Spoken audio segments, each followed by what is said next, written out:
Have you ever been at the store and seen a whole beef tenderloin and wanted to buy it but didn't know what to do with it? Well, today we'll show you how to break it down.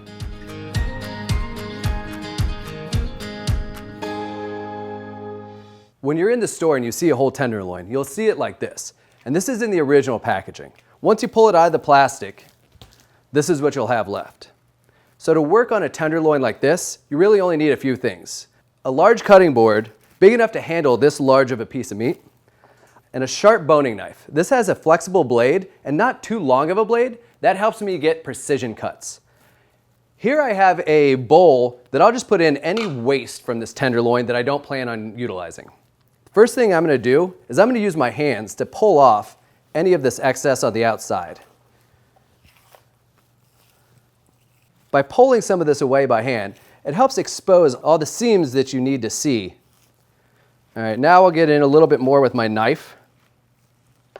Just using the tip of my knife, I'm just using this to separate these muscles here and pull everything apart.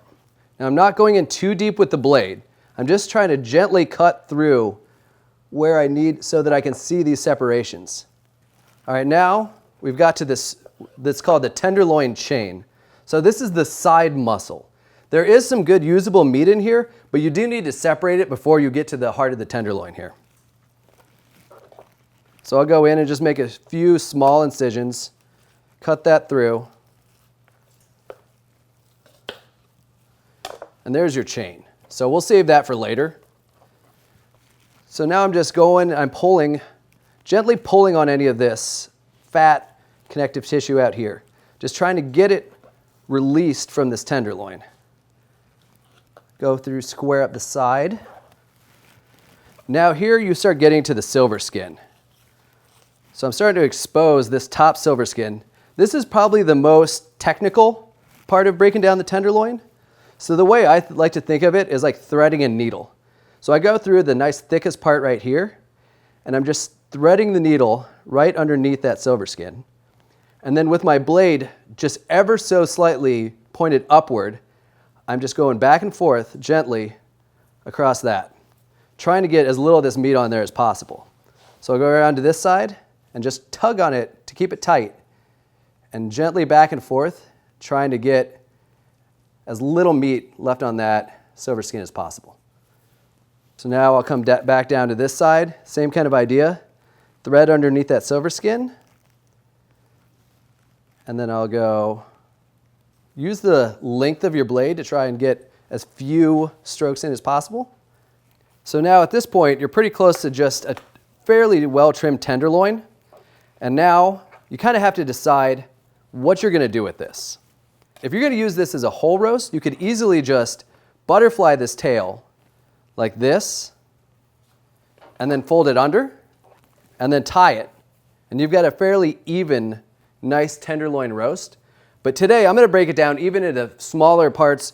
So the first thing I'll do is I'm going to cut this tail off. Now this tail is still good. There's plenty of good meat here. I'll just trim away maybe a little bit of excess fat, but you could definitely keep it. I'd probably cut it thin for stir fry.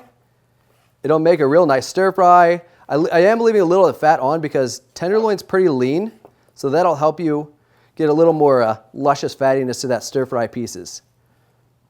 Then once I get to this part, you can continue in stir fry, or what I like to do sometimes is I'll cube it.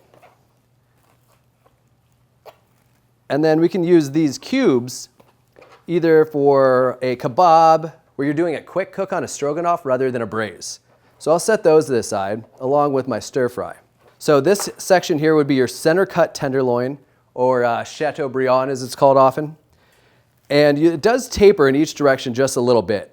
So here, what I'll do is I'll cut off a couple medallions that are a little bit smaller off the end. So this is more of your petite tenderloin. And then we could go ahead and cut off your chateau as it is.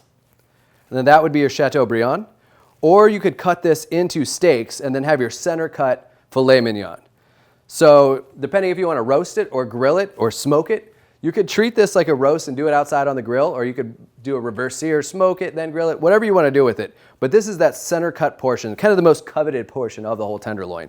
So this I'll just leave as a whole piece for now. So now we've got the rest of the tenderloin. So this section, you can cut into steaks, you could leave as a whole roast, or you can break down even further. There's kind of this side muscle here as well. So what I like to do is just pull this guy off, and we'll treat that as a separate piece from this.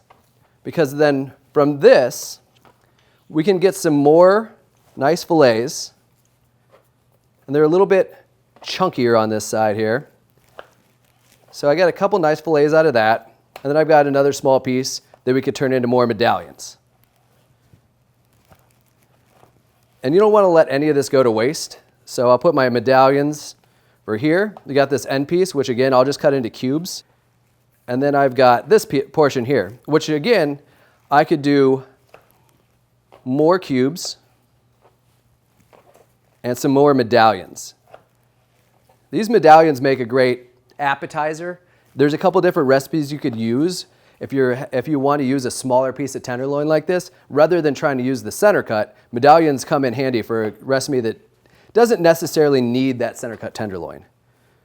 So now we've got a few more small pieces here, and then we've got the chain. So the chain itself, there's good meat in there, so you really don't want to waste it, but it's going to take a little bit of whittling down to get to everything. But this is definitely something that I would use for stir fry, or if you had a food processor that you'd want to mince it in, that'd work fine too. So here I'm just trying to cut any fat off, and then we'll get to the silver skin. And then what I try and do at this point is treat it like a fish. I want to fillet it off of this silver skin. So I kind of put this thicker silver side skin down on the cutting board, cut through the middle, and just pull a little bit on one end and just push with my knife. That'll help clear off the meat and leave a lot of this silver skin and connective tissue behind. So I'll just do that same thing to the other side here, and just push with my knife, pull on that silver skin. But I feel like I got a lot off of here. It's pretty cleaned up. So we'll put that with the waist, and then here we've got some decent pieces.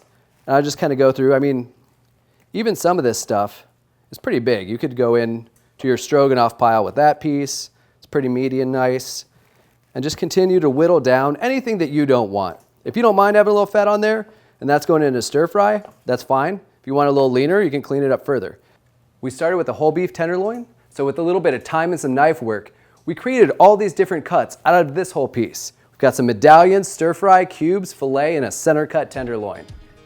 If you want to learn more about this and other cuts of beef, check out our beef cuts page on certifiedangusbeef.com.